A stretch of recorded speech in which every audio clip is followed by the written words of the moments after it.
Hi అండి, అందరికీ నమస్తే. Welcome back to Shailu specials. ఈరోజు వీడియోలో మీకు ఒక మంచి స్నాక్ రెసిపీ అయిన మసాలా వడలు చూపించబోతున్నానండి. వీటిని చాలా క్రిస్పీగా సింపుల్గా చేసేసుకోవచ్చు. పిల్లలకి బయట కొనే పని లేకుండా ఇంట్లోనే ఇలా చేసి పెట్టండి, వాళ్ళు చాలా ఇష్టంగా తింటారు. మరి లేట్ చేయకుండా ఈ మసాలా వడలను ఎలా ప్రిపేర్ చేసుకోవాలో చూసేద్దాం. ఫస్ట్ ఒక బౌల్ తీసుకుని దానిలోకి 1 కప్పు శనగపప్పు వేసి 2-3 సార్లు శుభ్రంగా వాష్ చేసుకోండి. ఇలా వాష్ చేసుకున్నాక ఇందులో పప్పు మునిగే వరకు నీళ్లు పోసి 3-4 అవర్స్ నానబెట్టుకోవాలి. 4 అవర్స్ తర్వాత చూద్దామండి. పప్పు ఇలా అంటే ఈజీగా విరిగిపోవాలన్నమాట, అంతవరకు నానబెట్టుకోవాలి. ఇప్పుడు ఇందులో ఉన్న వాటర్ అంతా కూడా వంపేసుకుని ఉంచుకోండి. ఒక గుప్పెడు శనగపప్పు తీసి పక్కన పెట్టుకోండి. ఇది లాస్ట్లో కలుపుకుందాము. ఇలా శనగపప్పు అంతా కూడా మిక్సీ జార్లో వేసుకున్నాక 1 టేబుల్ స్పూన్ జీలకర్ర, 3 పచ్చిమిర్చి వేస్తున్నాను. మీరు మీ కారానికి తగ్గట్టు పచ్చిమిర్చి వేసుకోండి. అలాగే టేస్ట్కి సరిపడా సాల్ట్ కూడా వేసుకుని వాటర్ వేయకుండా కొంచెం కోర్స్గా గ్రైండ్ చేసుకోండి.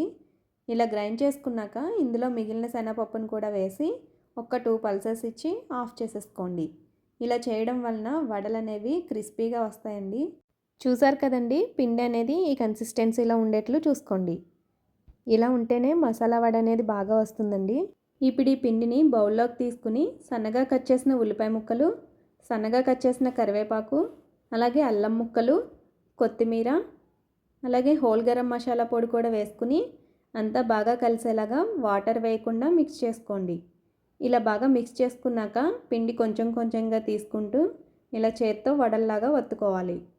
మీకు ఇలా చేతి మీద కనుక రాకపోతే ప్లాస్టిక్ కవర్ కానీ అరిటాకు మీద కానీ చేసుకున్నా కూడా వస్తాయండి.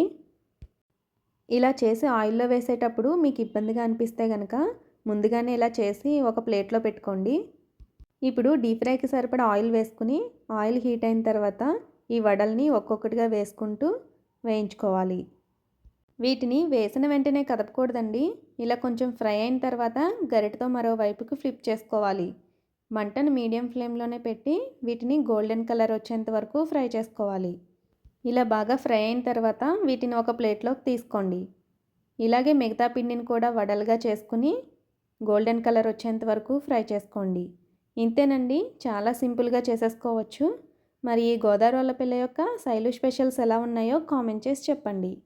మరిన్ని రెసిపీస్ కోసం శైలు స్పెషల్స్ ఛానల్ని సబ్స్క్రైబ్ చేసుకుని అలాగే బెల్ బటన్ కూడా ఆన్ చేసుకోండి. Thank you for watching.